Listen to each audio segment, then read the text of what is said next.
মরমর students, আজ আমি পড়িম class 10 math chapter number 13 পৃষ্ঠকালীয় আয়তন সারফেস এরিয়াস এন্ড ভলিউম। তো স্টুডেন্টস, এই চ্যাপ্টারের অঙ্কবিলাক সমাধান কৰোঁতে কিছুমান ফৰ্মুলা লাগিব। তোমালোকে অলৰেডি নৱম শ্ৰেণীত পঢ়ি আহিছা, ক্লাছ 9ত পঢ়ি আহিছা। পৃষ্ঠকালীয় আয়তন, চুংগৰ আয়তন সকলোবোৰ ফৰ্মুলা তোমালোকে পঢ়ি আহিছা। এই ফৰ্মুলাৰে আমি এই চেপ্টাৰৰ অঙ্কবিলাক সমাধান কৰিম। চাবা, এই ফৰ্মুলাবিলাক তোমালোকক মুখস্থ থাকিব লাগিব। তো এতিয়া আমি তোমালোকক 13.1 1 নম্বৰ অঙ্কটো সমাধান কৰি দিম। চাবা, তো স্টুডেন্টস 13.1 1 নম্বৰ কোৱেশ্যনটোত কি কৈছে চাবা। প্ৰত্যেকৰে আয়তন 64 ঘনমিটাৰ বিশিষ্ট দুটা গণক মূৰে মূৰে সংযোগ কৰা হ'ল। দুটা গণক আছে, এই দুটা গণক সংযোগ কৰিছে। চৌপল বা আয়তীয় গণকটোৰ পৃষ্ঠকালি উলিয়া। এই দুটা সংযোগ কৰিলে কিমান হ'ব? চৌপল বা আয়তীয় গণক হ'ব। তো সেইটোৰ আমাৰ পৃষ্ঠকালি উলিয়াব কৈছে। তো আয়তনটো কি দিয়ে আছে? 64 ঘনমিটার দিয়ে আছে। চাবা স্টুডেন্ট, তো এইটো তোমার নবক আমি সমাধান করে দিম। তো স্টুডেন্টস, এইটো হল গণক। এই গণকটো আমি দুটো সংযোগ কৰিছোঁ, তেনেহ'লে কি হ'ব? এইটো এটা গণক, এইটো এটা গণক সংযোগ কৰিছোঁ, তেনেহ'লে এই গোটেইখিনিৰ আমাৰ পৃষ্ঠকালিৰ আয়তন উলিয়াব লাগে। এইটো আমাৰ আয়তীয় গণক হৈছে, তেনেহ'লে এই আয়তীয় গণকটোৰ পৃষ্ঠকালি উলিয়াব লাগে। তো চাবা স্টুডেন্টস, তোমালোকক কাম কৰি দিম। তো স্টুডেন্টস, গিভেন দ্যাট দিয়া আছে আয়তন কিমান দিয়ে আছে? 64 মিটার কিউব দিয়ে আছে। তাহলে আমি ধরি লম যে তো মানে দিক, প্রস্থ আর উচ্চতা উলিয়াম। সেইকাৰণে আমি এইবাৰক আমি এক্স বুলি ধৰি লম। এক্স এইটো হল কি? দিক। এইটো হ'ব কি? প্রস্থ। আর এইটো কি হ'ব? উচ্চতা। তেনেহ'লে আমি কি ধৰিম যে ধৰা হল ঘনকৰ এটা বাহু is equal to x metre ধরিম, যেহেতু এটা আমার মিটার দিয়ে আছে। তো স্টুডেন্টস, আমি এটা ঘনকর আয়তন কিমান জানো? আমি কি জানো? ঘনকর আয়তন আমি যেহেতু এক্স ধরিছি, তেনেহ'লে এক্স কিউব হ'ব। আর আয়তীয় ঘনকর আমি ফর্মুলা জানো, তোমালোকে ক্লাস 9ত পড়ে আহিছে। এটা আমি কি জানো? আয়তীয় ঘনকর কালি আমি কি জানো? 2 into BH HL plus LB। এটা আমি পড়ে আহিছো। এইটো ওলট পলট হলেও কোনো অসুবিধা নাই। এটা যোগ করে টুর লগত পূরণ করে দিবে, আমার আয়তীয় গণকর পৃষ্ঠকালি ওলাই যাব। তো সাবা স্টুডেন্টস, আমাক কি আয়তীয় গণক এইটো দিয়ে আছে, আমি ধরেছি এইটো। তাহলে এটাকে লিখিম যে এটাকে এইটো ইজ ইকুয়াল টু আমাক কিমান দিয়ে আছে? আয়তীয় গণক আমি কি জানো? 1^3। আর আয়তন আমাক কিমান দিয়ে আছে? 64। তো স্টুডেন্টস, আমি দুইফালে ঘনমূল করে দিম।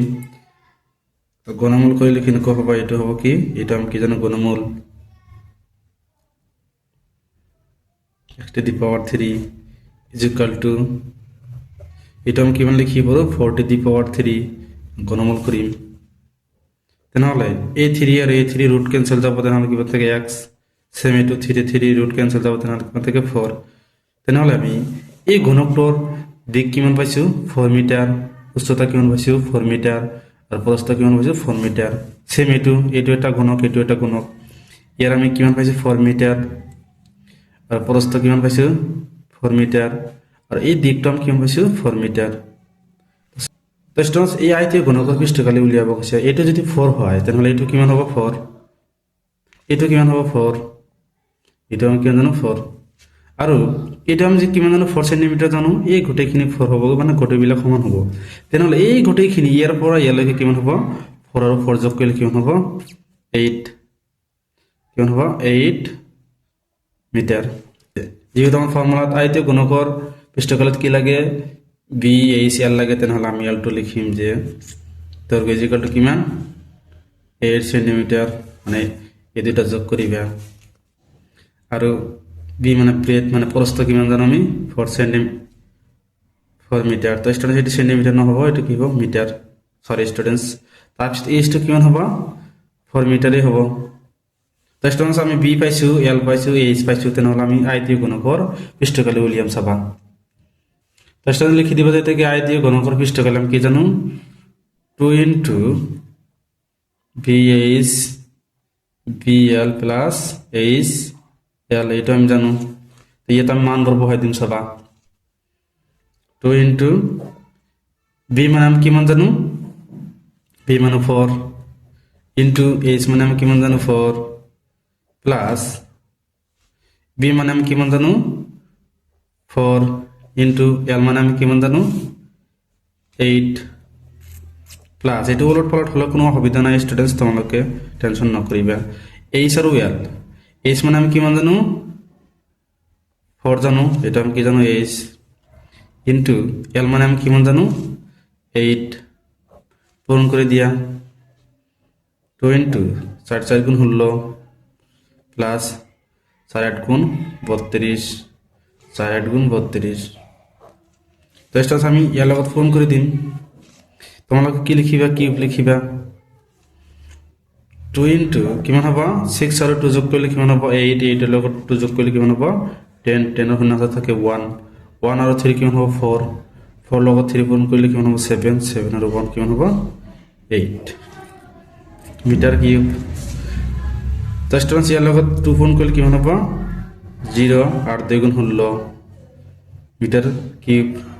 এটি হবে আমাৰ উত্তৰ। তো স্টুডেন্টস তোমালোকৰ উত্তর মালাত সেন্টিমিটার স্কোয়ার দিয়ে আছে, এটা ভুল দিয়ে আছে, এর কি হব মিটার কিউব হব, যেহেতু আমার কোশ্চেনত মিটার কিউব কৈছে। তো স্টুডেন্টস এটি হব উত্তর। ইয়ালৈকে কৰিবলগীয়া আছিল স্টুডেন্টস। ভিডিওটো ভাল লাগিলে চ্যানেলটো সাবস্ক্ৰাইব কৰি দিবা। Thank you students.